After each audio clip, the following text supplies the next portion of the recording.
Troisième et dernier volet de notre dossier consacré au GCO. Nous sommes à Strasbourg cette fois-ci.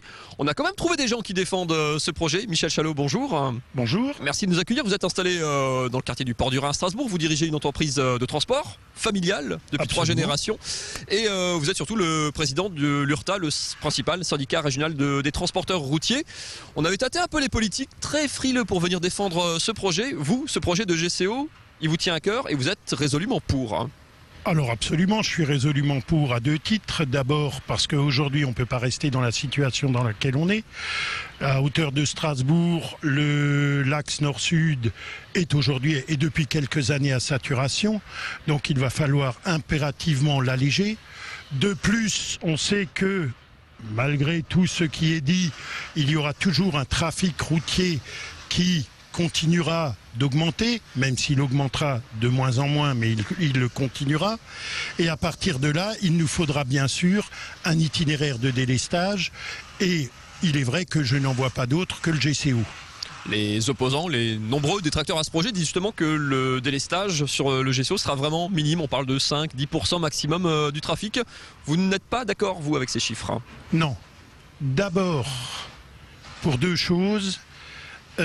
La limite de ce qu'on appelle de trafic se joue à quelques pourcents. C'est-à-dire le moment où le trafic arrive à saturation, c'est en effet une dizaine de pourcents maximum. Regardez par exemple dans les périodes d'été, on arrive à passer.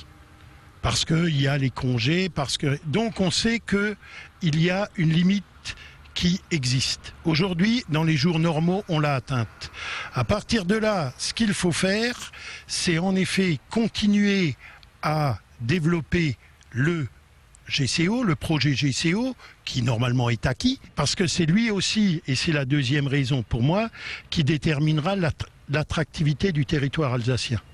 Un territoire qui n'a pas une bonne fluidité de trafic n'est plus attractif. Attractif, ça veut dire pour les entreprises, pour l'activité économique C'est surtout pour le développement et pour l'implantation.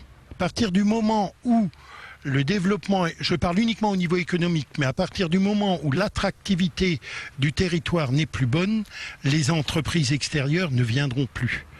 Alors, évidemment, il est facile d'être un détracteur. Quand on ne veut rien construire, détruire est plus facile que construire.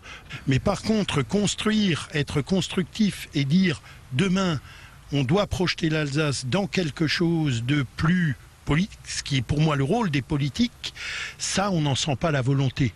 Mais nous sommes aussi en période électorale et il est évident qu'à ce niveau-là, beaucoup de choses restent en suspens. C'est votre inquiétude aujourd'hui que les élections à venir, présidentielles puis législatives, viennent éventuellement remettre en cause ce processus, sachant qu'on parle au mieux pour le projet de travaux en 2013, ça veut dire une fin en 2018, ça veut dire qu'on est à 5 ans, pas avant de toute façon. Justement parce qu'on est à 5 ans, pour moi aujourd'hui tout est acquis, les recours sont arrivés au bout de ce qu'ils pouvaient faire et ça a quand même été largement retardé.